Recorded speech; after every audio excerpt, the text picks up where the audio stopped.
este momento me acompaña Matías Viel, él es CEO and founder de Bee-Flow. ¿Cómo estás, Matías? Mucho gusto, gracias por la invitación. No, por favor, muchas gracias a ti por acompañarnos. Cuéntanos, ¿existe un peligro real de extinción de las abejas melíferas? En realidad hay muchas especies de abejas en el mundo, hay más de 20.000 especies de abejas. Las abejas melíferas son el principal polinizador en la agricultura. Pero las abejas que están en extinción en realidad son las abejas solitarias, algunos abejorros. Así que el gran problema de las abejas melíferas tiene que ver con los altos niveles de mortandad que existen hoy en la agricultura por el manejo de pesticidas o algunas enfermedades que hacen que los costos de los apicultores se eleven cuando termina la floración y se llevan con muchas colmenas muertas. Así que hay muchas oportunidades para mejorar y reducir esa mortandad y es un poco lo que proponemos en Bee-Flow, pero no, las abejas melíferas todavía están lejos de estar en extinción. Y precisamente, ¿cuál sería la mejor forma para protegerlas? Hay distintas maneras.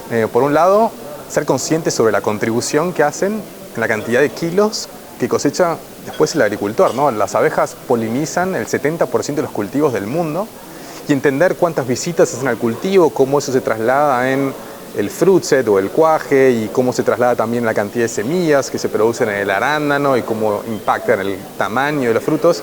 Es muy importante para adaptar los programas fitosanitarios a los programas de polinización y en vez de que corran como programas separados, sean amigos y vayan las dos cosas en paralelo para entender cuáles son los productos fitosanitarios que pueden ser más amigables con las abejas, al igual que introducir, por ejemplo, flora nativa en los cultivos, hacer corredores biológicos que puedan ofrecer fuentes de polen o de néctar alternativas al cultivo cuando no está floreciendo. Son algunas de las buenas prácticas que hoy recomendamos a los agricultores para reducir la mortandad y que las abejas estén mejor. Correcto. Y, digamos, ¿se podrían reemplazar como polinizadoras? Nosotros creemos que es muy difícil. Pensemos que las plantas producen miles de flores y hay miles de plantas por hectárea. Y las flores, por sobre todo, tienen un periodo de viabilidad muy corto. Entonces, si uno quiere polinizar la flor de forma manual, imaginémonos, es imposible, inviable polinizar miles de millones de flores al mismo tiempo, al igual que una polinización mecanizada. Es complejo, sobre todo porque la flor tiene un periodo de viabilidad de menos de 3 días. Entonces tienes que hacer que la flor reciba el polen en el momento adecuado para que justamente los óvulos se fecunden y se desarrolle un fruto.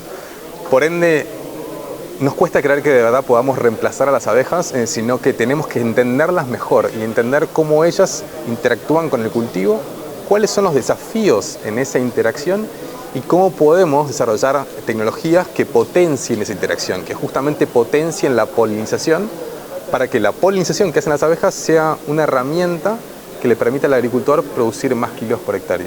Es decir, precisamente la tecnología podría ofrecer entonces una solución en el campo de la polinización.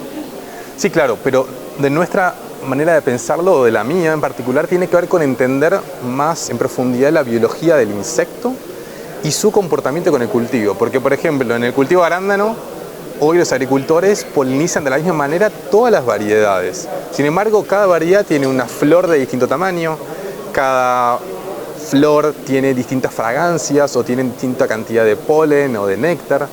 Y hoy el agricultor la poliniza de la misma manera. Entonces, nosotros pensamos que la tecnología tiene que estar aplicada sobre el insecto y su interacción con el cultivo, que es justamente la polinización. Muy bien, Matías, muchas gracias por habernos dado esta entrevista. Ha sido Matías Viel, CEO and founder de Bee-Flow. Gracias. Muchas gracias.